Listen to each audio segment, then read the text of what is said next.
Hi folks, I'm a retired forest technologist from the Department of Natural Resources, and I have 29 years experience fighting forest fires here in Nova Scotia. As things progressed last week and buildings were burning and people were being evacuated, I realized that Nova Scotia had a resource of retired technical staff that were experts at fighting fire. And so I put together a team. I called some of these guys up and I put together a crack team.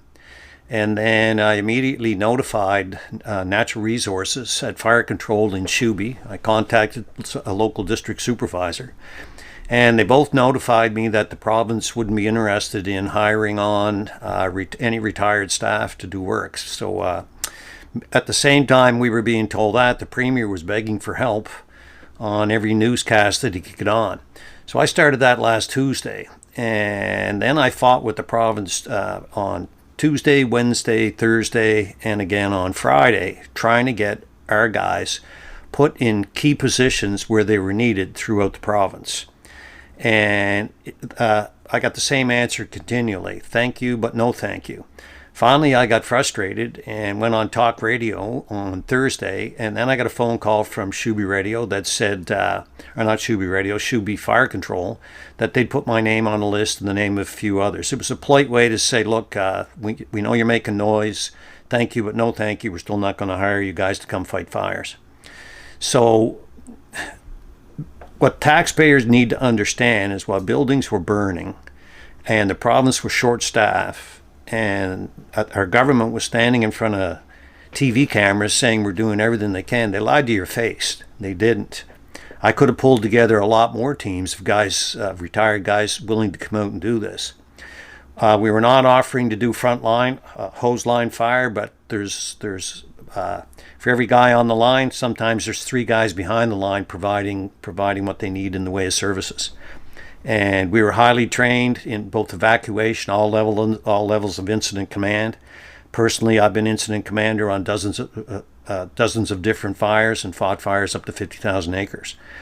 And together on the first team I put together, we had close to 200 years of experience of fighting fires here in the Acadia region of Nova Scotia. We have our own particular forests down here that, for example, all the crews that are being shipped in have zero experience fighting fires in an Acadian forest region. Most of their experience is in boreal forests. The guys from South Africa have no experience up here. The guys from the US, same thing. And our own government passed over an opportunity to hire a team of professionals to come in and help them do the work they're now paying for foreigners to come in and do who aren't experienced in our forest type. And it's absolutely a disgrace to the province. Now, I realize that there were major problems at all levels. There appears to be problem at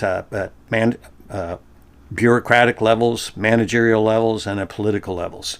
When things should have been done, they weren't getting done. But I'd like to quote what Tim Houston said on Thursday on Talk Radio. He said, in an emergency, the time for action is now, the time for paperwork is later. And that was only minutes after I'd just been advised from Shubie, thanks, but no thanks. We're not going to take you guys on. So our team stayed on standby, hoping that we'd get a call all week, and that call never came. So if you lost your house and fires remained out of control, when a politician looks you in the eye and says we did everything we could, they're lying to your face. And what has to happen here is people need to be held accountable both at a bureaucratic level and at a political level.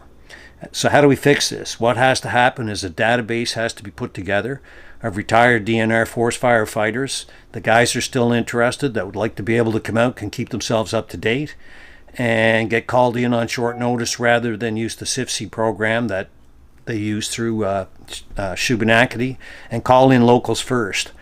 And there's no reason it can't be done. All it needs is political will. So something has to change. And if I lost the house and I had been evacuated, I would literally be crying at the top of my voice for politicians to fix this. So it needs to get done, and it needs to get done now. No more excuses. Anyways, guys, that's a little background that you're not going to hear anywhere else. So peace out and take care of yourself out there.